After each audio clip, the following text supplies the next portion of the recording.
Welcome back. It is 12:11, and joining us this afternoon we have Lanisha Smith from FEMA. Good afternoon, Lanisha. Thanks for joining us again.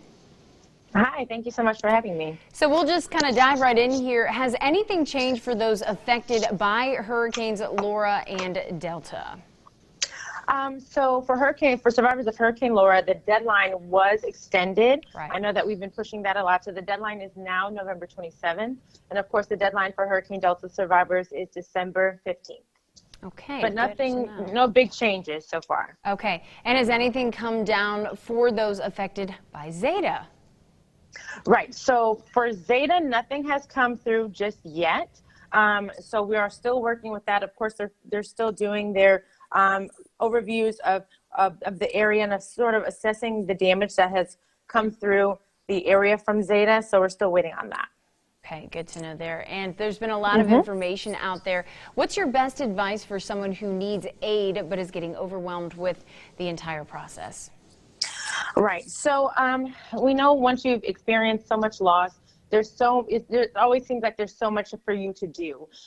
So if you are overwhelmed or have any questions with the application process, registering for FEMA assistance, or sort of understanding your FEMA determination letter, I highly recommend for survivors to visit the closest drive-through disaster recovery center closest to them. You can go to FEMA.gov.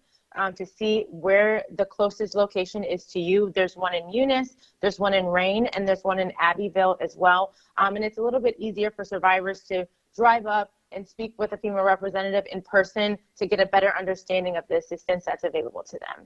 Okay. I know we talked a little bit about appeals and stuff of that nature, but is there any important information that you want to put out there for our viewers that we haven't already discussed?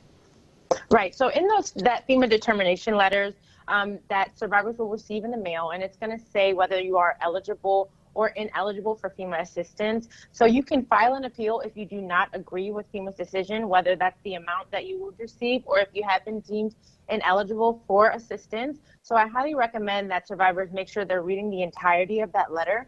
And if they have any questions about that letter, or maybe they're having trouble understanding what we're asking or what we're telling them, take themselves and that letter to one of those disaster recovery centers that we spoke about, and just say, hey, can somebody sit here and read through this letter with me? I'm a little bit confused. Or if they don't want to drive up to one of those centers, they can call that FEMA helpline number, which is 1-800-621-3362. Okay.